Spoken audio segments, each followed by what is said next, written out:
नमस्कार दोस्तों, आपका स्वागत है मेरे न्यूज़ चैनल पर। और मैं आज की ये वीडियो आपके लिए बना रहा हूँ।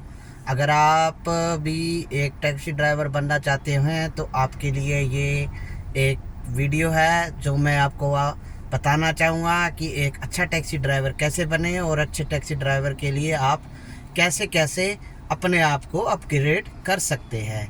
तो सबसे पहली बात, अगर आप टैक्सी ड्राइवर बनना चाहते हैं तो सबसे पहला पॉइंट जो है वो है आपको टैक्सी ड्राइवर के लिए आपके अंदर अच्छा भी होनी चाहिए। अगर आप किसी का देख के या किसी को चलाते देखते हैं, वो अपनी बातें करता है कि मैं टैक्सी चला के इतने रुपए कमा रहा हूँ, इतने कमा रहा हूँ, तो उसके पीछे ना लगकर आप अपने आप को देखें कि आप टैक्सी ड्राइवर बनना चाहते भी हैं या नहीं। जैसे मेरे को देखें, मैं हमेशा से ही एक टैक्सी ड्राइवर ही बनना चाहता था।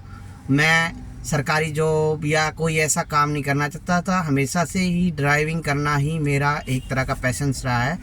तो अगर आप भी इसीलिए बने हैं कि आपको लगता है कि मैं टैक्सी ही चलाना चाहता हूँ, पहली बात तो इसको काम के तौर पर मैं लेता नहीं हूँ। अगर आपको इसको काम की तरह सोचेंगे, अगर आप सोचेंगे कि ये काम है, इसमें अच्छा पैसा है, तो ऐसा कुछ नहीं है। इसमें कोई पैसा नहीं है। सिर्फ आप अपनी खुशी के लिए अगर चाहें तो इसको कर सकते हैं। तो अगर आप चाहते हैं कि आप अपने काम को जैसे जीवन जीना चाहिए वैसे जीना चाहते हैं कि मैं एक टैक्सी ड्राइवर बन के ही जीवन जीना चाहता हूँ। जैसे किसी को गाना गाने का शौक़ है, किसी को नाचने का शौक़ है, तो इसी तरह ही ड्राइविंग करना भी एक तरह की कला है। इसको करने के लिए आपको अपने जीवन में जो अगर आपको अच्छा लगे तभी करना। बहुत सारे लोग मुझे मिलते हैं जो पूछते हैं कि भैया हम भी टैक्सी ले लें तो हमें कमाई होगी। ये नहीं, मैं बोलता हूँ उस चीज़ की मैं गारंटी नहीं ले सकता हूँ। अगर आप करना चाहते हैं, आपका इच्छा हो रही है दिली, अगर आप चलाना चाहते हैं तो कमाई की चिंता छोड़िए, आप अपना टाइम दीजिए। अगर आपका लगन और मेहनत होगी तो आपके पास पैसा भी आएगा, नहीं तो आप पछताओगे, चिंतित रहोगे और परेशान भी हो जाओगे, क्योंकि ये काम आसान नहीं है, बहुत मुश्किल काम है। तो पहला ये पॉइंट है कि अगर आपको टैक्सी लेनी है तो पहले सोचें, समझें और देखें कि आप, मेरे को काफ़ी समय से मैं इसी धंधे में हूँ। 4-5 साल से मैं कभी रेंट पे लेकर, कभी मैंने टैक्सी ड्राइवर ब्लू स्मार्ट में भी किया, और मैं अब खुद की भी कैब लेके ईएमआई पे मैं चला रहा हूँ और अच्छा खासा अर्न भी कर रहा हूँ। लेकिन मेरे को देख के कभी ये मत सोच लेना कि हम टैक्सी ले लें। पहले सोचे समझे, अपने आप को देखें कि मैं कर सकता हूँ या नहीं। कम से कम 12 घंटे 13 घंटे लगातार इस काम में आपको रहना ही पड़ेगा, और काम आएगा या नहीं आएगा इसकी गारंटी नहीं है, क्योंकि हमेशा काम एक जैसा नहीं रहता, कभी कम कभी ज़्यादा होता रहता है। दूसरा पॉइंट ये है कि आप इस काम में पेशेंस बहुत ज़रूरी है। यहाँ पे आपको अलग अलग तरह के लोग मिलेंगे और यहाँ पे रिस्पेक्ट बिल्कुल भी नहीं आपको कोई करेगा। हालांकि लोग करेंगे, लेकिन वो भी एक दयावास की बेचारा टैक्सी ड्राइवर है।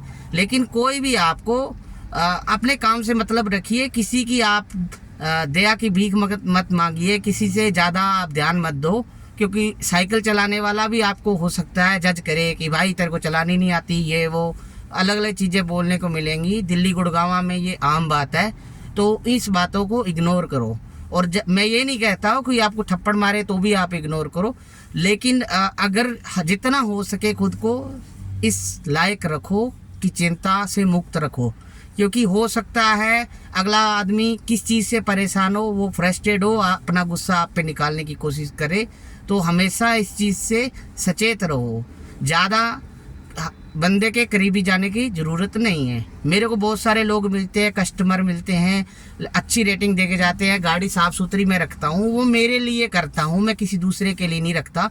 मेरी गाड़ी साफ़ सुथरी मैं रखता हूँ, साफ़ सुथरा काम करता हूँ, क्योंकि मैं अपने काम से प्यार करता हूँ।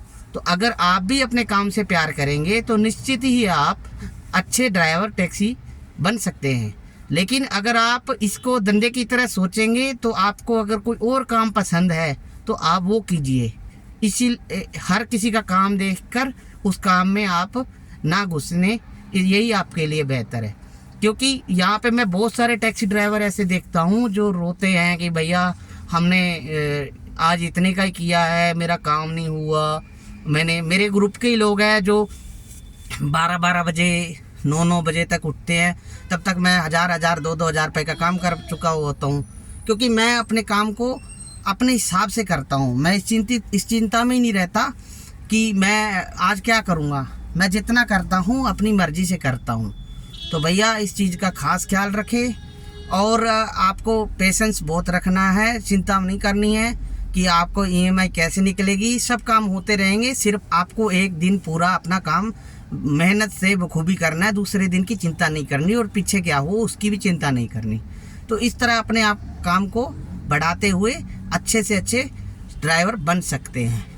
और भैया आपको बहुत सारे लोग मिलते होंगे जो आपको स्क्रीनशॉट दिखाते होंगे, लेकिन मैं वैसा नहीं करूँगा। अभी 12 बजे है, तो आज मेरा दिन के हिसाब से काम ठीक ठाक है। 1500 का मैंने कर लिया है, 1400 रुपये का रैपिडो में किया, उसमें से मेरा 400 रुपये टोल है, 320 रुपये उसमें 100 रुपये MCD है, 220 रुपये द्वारका एक्सप्रेस वे से में आया था उसका टोल है, और 120 रुपये मेरा नोएडा का टोल है।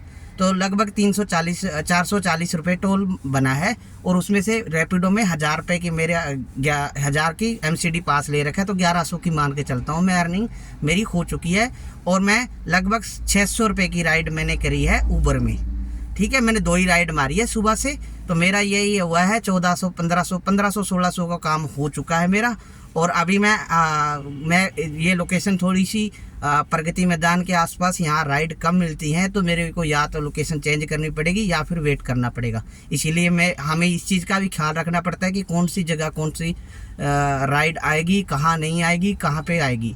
तो आपको अगर और भी जानकारी इसके बारे में चाहिए तो आप मेरे YouTube चैनल को सब्सक्राइब कर सकते हैं, और आगे की आगे मैं आपको जानकारी देता रहूँगा। तो अगर आपको मेरी बातें अच्छी लगती हैं तो प्लीज़ मेरे चैनल को लाइक करें। धन्यवाद।